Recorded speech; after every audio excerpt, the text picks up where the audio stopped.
हम लोगों ने अभी तक इस कोर्स के अंदर ग्राफिक डिज़ाइन के हवाले से काफ़ी बेसिक कॉन्सेप्ट्स भी क्लियर कर लिए हैं और उसके अलावा हमने अडोबी इलस्ट्रेटर, अडोबी फोटोशॉप और अडोबी इंडिज़ाइन जैसे सॉफ्टवेयर्स को भी सीख लिया है। अब हम दाखिल हो रहे हैं इस कोर्स के तीसरे और एक और अहम हिस्से के अंदर, और इस हिस्से में हम बेसिकली क्या करने वाले हैं, हम उन प्रोजेक्ट्स के हवाले से डिस्कशन करेंगे और कोशिश करेंगे प्रैक्टिस करने की, जिन प्रोजेक्ट्स का सामना आपको ऑनलाइन फ्रीलांस मार्केट प्लेसेस के ऊपर करना पड़ सकता है, जैसे कि लोगो डिज़ाइनिंग वगैरह, पोस्टर डिज़ाइनिंग वगैरह और वेबसाइट डिज़ाइनिंग वगैरह। अच्छा जी, इस लेसन के अंदर मैं आप लोगों को बताने जा रहा हूँ लोगों के हवाले से। एक बात याद रखें, प्रैक्टिस तो हमने करनी ही है और हम लोग डेफिनेटली हर प्रोजेक्ट के हवाले से देखेंगे, जिस भी चीज़ को डिस्कस करेंगे उसको इंशाल्लाह ताला हम कोशिश करेंगे कि बना के भी देखें। लेकिन एक बात याद रखें कि जब तक आपको किसी भी चीज़ के बारे में बेसिक नॉलेज नहीं होगा तो आप उसको ठीक तरीके से बना ही नहीं पाएंगे। यानी कि लोगों को डिज़ाइन करने से पहले आपको लोगों से वाकफियत हासिल करना बहुत ज़रूरी है। तो चलें इस लेसन के अंदर डिस्कस करते हैं कॉर्पोरेट आइडेंटिटी और लोगों के हवाले से। अच्छा जी, सबसे पहले बात करेंगे कॉर्पोरेट आइडेंटिटी की कि कॉर्पोरेट आइडेंटिटी क्या होती है। कॉर्पोरेट आइडेंटिटी बेसिकली किसी भी कंपनी या ब्रांड की विजुअल स्टेटमेंट होती है। इसके अंदर कुछ डिफरेंट चीज़ें आ जाती हैं और इसको आसानी से आपको समझाने के लिए मैं आपको एक मिसाल देता हूँ। जब किसी भी कंपनी या ब्रांड की टीम या उसके रिप्रेजेंटेटिव्स अपनी प्रोडक्ट या सर्विस को सेल करने के लिए किसी दूसरी कंपनी या किसी दूसरे ऑफिस के अंदर जाते हैं, तो वो बेसिकली क्या करते हैं कि वो एक कॉर्पोरेट आइडेंटिटी किट अपने साथ लेके जाते हैं।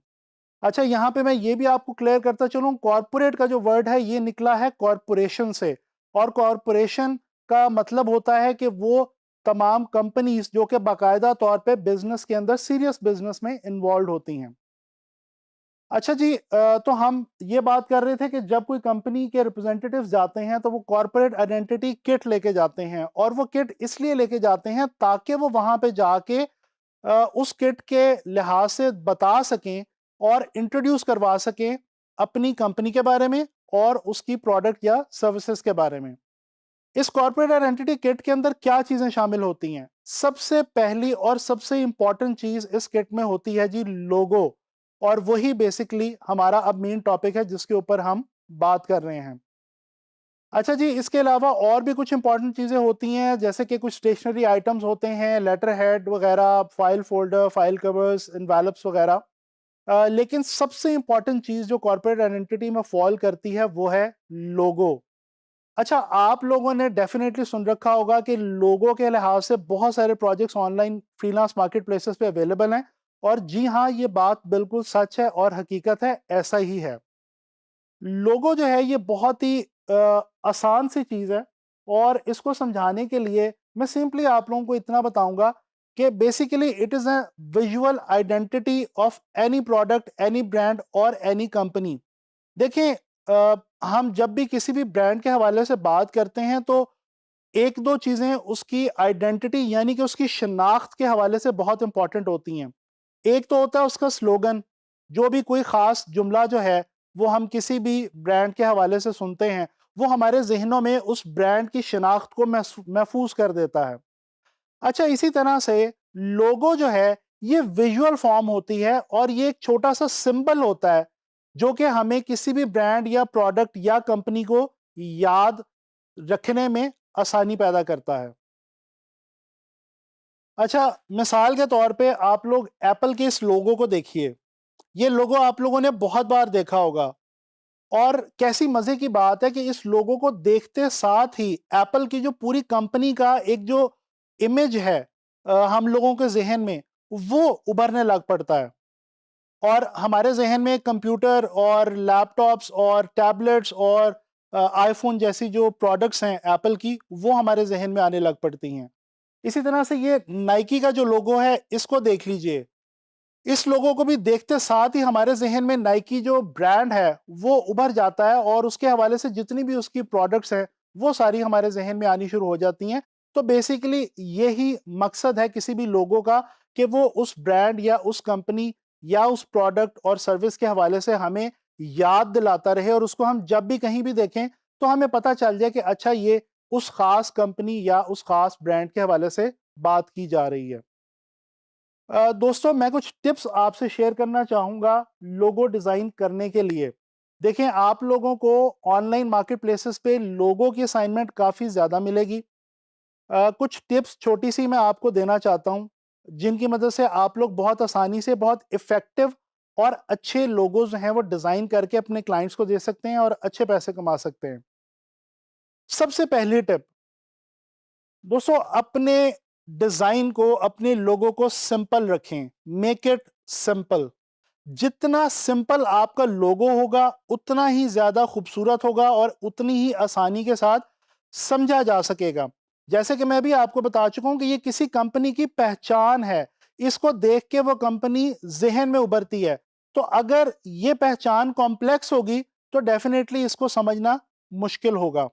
अच्छा, ये जो पॉइंट है, इसको मज़ीद क्लियर करने के लिए मैं आपको अगेन एप्पल के ही लोगो के हवाले से मज़ीद कुछ दिखाना चाह रहा हूँ।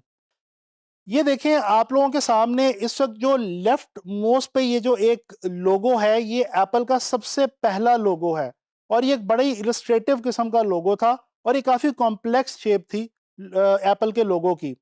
जबकि ये जो राइट पे आपको लोगो नज़र आ रहा है, ये एप्पल का वो लोगो है जो इस वक्त मौजूद है और इंतहाई सिंपल और ईज़ी टू अंडरस्टैंड है। अब खुद ही आप फैसला कर लीजिए कि ये जो पुराना लोगो है एप्पल का, वो देखने में ज़्यादा अट्रैक्ट करता है या आसानी से समझा जा सकता है, या ये जो नया वाला सिंपल वाला लोगो है, ये ज़्यादा आसानी से देखा और समझा जा सकता है। डेफ़िनेटली जो नया नया लोगो है, वो ज़्यादा आसानी से देखा और समझा जा सकता है और इसीलिए इन्होंने इस लोगो को वक़्त के साथ-साथ एप्पल की जो कंपनी है, उसने कन्वर्ट किया इस दूसरे लोगो के अंदर। चलें, एक और छोटी-सी टिप मैं आपको देता हूँ। हमेशा लोगो डिज़ाइन करते हुए आपने इस बात का ख़्याल रखना है कि आप जिस भी कंपनी या ब्रांड के लिए लोगो बना रहे हैं, वो लोगो किसी भी साइज़ के अंदर रखा जाए तो वो इफ़ेक्टिवली, ईज़िली अंडरस्टैंड किया जा सके और देखने में अच्छा लगे। लोगो का साइज़ बहुत इंपॉर्टेंट होता है। वो क्यों इंपॉर्टेंट होता है?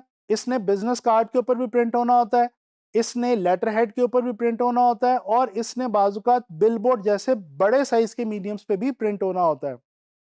ये जो टारगेट एक लोगो है टारगेट कंपनी का, ये आप अगर देखें तो आपको बहुत आसानी से ये पता चल रहा है कि बड़े साइज़ के अंदर भी वो लोगो आप देख सकते हैं और छोटे साइज़ के अंदर भी वो लोगो आप देख सकते हैं और आसानी से आपको देख के अंदाज़ा हो रहा है कि दोनों साइज़ेज़ में बड़े स्केल में और छोटे स्केल में, दोनों में वो उतना ही इफ़ेक्टिव है और उतना ही आसानी से समझा जा सकता है। तो इस बात का आपने ख़ास ख़्याल रखना है और ये तभी होगा कि जब आप अपने लोगोज़ को सिंपल रखेंगे।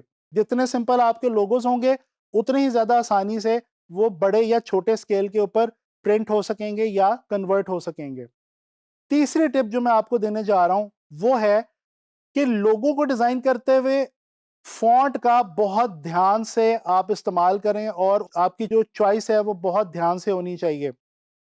हिस्ट्री चैनल का लोगो इस वक़्त आप देख सकते हैं।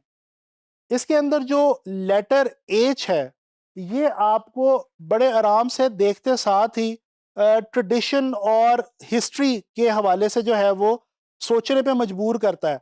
और ये जो एच जिस किस्म का फ़ॉन्ट यूज़ किया गया है एच लेटर के लिए इस लोगो में, वो देखते साथ ही आपको पता चल जाता है कि ये किसी ऐसी चीज़ का लोगो है जिसका ताल्लुक हिस्ट्री से है। तो ये हिस्ट्री चैनल वालों ने इसीलिए ये फ़ॉन्ट यहाँ पे इस तरह से यूज़ किया है। अच्छा, इसी तरह से ये एक और टॉयज़ बनाने वाली कंपनी है बच्चों के लिए, टॉयज़ आर अस। ये इस कंपनी का भी अगर आप लोगो देखें, तो इसमें जो फ़ॉन्ट यूज़ हुआ है, ये फ़ॉन्ट देखते साथ ही आपको एहसास होता है कि यहाँ पे कुछ बच्चों के हवाले से बात हो रही है और कोई ऐसी प्रोडक्ट या सर्विस सेल करने की कोशिश की जा रही है, जिसका ताल्लुक जो है वो बच्चों से है। तो ये एग्ज़ाम्पल्स दिखाने का मकसद ये था कि अब आपको पता चल जाएगा कि आपने जब भी लोगो के अंदर कोई फ़ॉन्ट चूज़ करना है, तो वो अपने टॉपिक या सब्जेक्ट या कंपनी के हवाले से रिलेटेड जो है वो चूज़ करना है और वो ऐसा चूज़ करना है कि वो उसको कॉम्प्लीमेंट करे, उसके ऊपर सूट करे, उसको जो है वो बेस्ट आसानी के साथ डिस्क्राइब कर सके। आखिरी टिप जो मैं आपको देने जा रहा हूँ लोगो डिज़ाइनिंग के हवाले से इस लेसन में, वो ये है कि आप कलर का इंतखाब भी अपने लोगों के लिए बहुत ज़्यादा ध्यान से करें, क्योंकि कलर भी जो है ये भी लोगो डिज़ाइन के हवाले से बहुत ही एक इम्पॉर्टेंट चीज़ है। ये मैकडॉनल्ड्स का लोगो आप लोगों ने बहुत बार देखा होगा और इसके अंदर जो येलो कलर है वो जो हैप्पीनेस का एहसास क्लेम करती है मैकडॉनल्ड्स एज़ अ ब्रांड कि जी आप मैकडॉनल्ड्स का बर्गर खा के खुशी का एहसास आपको होता है। ये उसी खुशी के एहसास को दिखाने के लिए इन्होंने ये वाला येलो जो है वो यहाँ पे यूज़ किया हुआ है। इसी तरह से ये एनबीसी चैनल की है, इनके न्यूज़ चैनल्स भी हैं और कुछ और भी चैनल्स हैं। ये जो चैनल टीवी चैनल नेटवर्क है, इसके लोगों के अंदर भी आप देख सकते हैं कि काफ़ी सारे कलर्स जो हैं वो चूज़ किए गए हैं और एक्सप्रेस किए गए हैं और बेसिकली क्योंकि ये जो चैनल नेटवर्क है, ये उन टीवी नेटवर्क्स में से है जिन्होंने 1950s में जब कलर टीवी चैनल्स आने शुरू हुए थे, तो this was one of those channels के जिन्होंने अपनी न्यूज़ और एंटरटेनमेंट वगैरह जो है वो कलर टीवी के तौर पे इन्होंने दिखानी शुरू की थी और इन्होंने कलर ब्रॉडकास्ट जो है वो करनी शुरू की थी। तो इस तरह से आपको ये भी पता चल गया कि कलर का भी जो आपने यूज़ करना है, वो बहुत ही मुहतात होके करना है और डेफ़िनिटली इसी लिहाज से करना है कि आप जिस भी टॉपिक के हवाले से लोगो डिज़ाइन कर रहे हैं, तो वो उसको सूट करना चाहिए। तो ये थी कुछ टिप्स, आप लोगों ने इस लेसन में जाना लोगो के हवाले से, मैंने आपको कुछ टिप्स दी हैं जो कि आपने याद रखनी है। इंशाअल्लाह ताला नेक्स्ट लेसन में लोगों के हवाले से ही कुछ और मुफ़ीद इन्फॉर्मेशन लेके आप लोगों के लिए हाज़िर होऊँगा।